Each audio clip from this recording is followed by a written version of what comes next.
Hello and welcome back to the channel. This is a quick video to go over everything you need to gather for your 2022 taxes. This is if you are just a plain W-2 employee working for a company, or you are working as a freelancer, working in other jobs where you would get a 1099 form. Okay, so let's get started. For myself, I work a main job where I get a W-2, so I always want to collect that. Usually my employer is going to send that to me. Besides that, I also work for 3 different freelance companies that I do video production stuff for throughout the year, mostly video editing.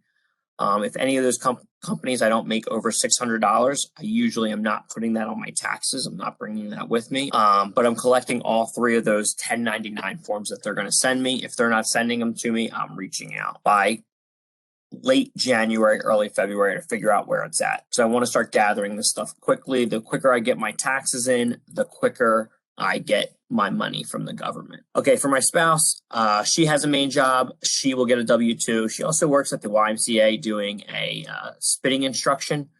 So she gets a W-2 from that one also. And she gets a 1099. She sells Zia Activewear. If you haven't checked it out, check it out. They have really great clothing and for women and men, and I highly recommend it. I'll link to my wife's Instagram where you can check her out. Next, we want to collect everything that has to do with our checkings, any savings accounts we have, CDs, etc., anything to do with stocks. So the first thing I'm going to do, and I might have more than just this one here. I'm going to go ahead and just ignore that once. And I might have, I'm going to pull my main checking and savings accounts books up, or I go to my bank site, and I'm going to calculate what I made throughout the year on my interest. Now, a more normal checking or savings account is not going to have much of a great rate. So I always recommend you have a CD. I'm big on Ally. They give rates from like 0.50% to 0.65% for how long you've been there and how much money you put in. So a much bigger return if you can hold your money there for a year.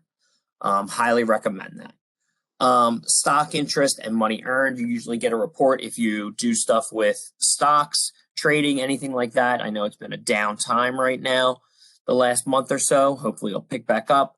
But usually you'll get a report, whether you use Merrill Edge or you use another one of the popular apps these days. Stock interest and the money you earned. You usually get a report on that. You want to make sure you gather that. If you own a home, and again, I will hit ignore here because I hate seeing that blue line. If you own a home, you want to make sure you're gathering your mortgage interest. So you will get a statement from whoever holds your loan, and will have all the interest that you paid throughout the year. That is written off on your taxes. Real estate taxes, usually you pay these, at least for me in Pennsylvania, I pay these twice a year. I make sure I save all those receipts, and I'm gathering those that are in a filing folder or filing cabinet, whichever you prefer. I also like to gather up all my donations throughout the year. So my wife gives to our church. She also gives to another fund to support 2 kids in another country.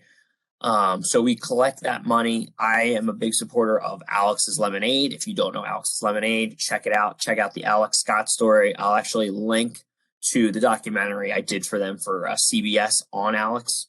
They're just a great foundation. You may have seen their lemonade sold somewhere. If you get a chance, go ahead, and I highly recommend that you support them and their mission.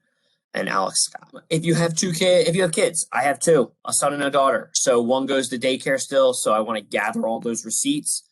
And I want to make sure that it shows the tax ID. So I'm making sure that I get my son's yearly, whatever I spent for the daycare. And on that sheet that I have, usually they have a website, or they're going to give you a monthly receipt. It has their tax identification number. For my daughter, she's in before care for school, before she goes to elementary school. So that before care, I pay by the week, but at the end of the year, I get a statement that has how much I paid throughout the year and the tax ID number. If you or your spouse work for a union, you want to make sure that you're getting how much you spent throughout the year. Obviously, you could go through. Usually there's a line in your W-2 that'll say, or not your W-2, probably your last paycheck of the year that will show what you paid monthly or weekly or biweekly, and as it grew throughout the year.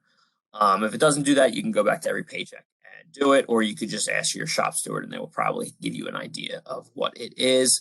Also, make sure you name the union when you go to do your taxes. Same with a spouse. If they work for a union, you want to make sure you've gotten their total money they spent to that and what the union is called. And I am a big supporter of unions, especially in these times. So please don't hate on your unions. The last couple things I like to gather is I like to gather all our social security numbers. So my wife's, mine, my 2 kids. This will help with any questions when we're filling out those forms with the accountant. You want to make sure you get your health insurance proof. Usually your employer, if you're a W-2, mails that to you. And I always like to try to reach out and get my local tax form if it hasn't been sent to me by the time I'm ready to get my taxes done in the beginning of February. That's basically what I wanted to say. I hope this video was quick. I hope this video helped you. If you have more questions, please ask them in the comment below. Please like this video, and I really appreciate it. Thank you so much.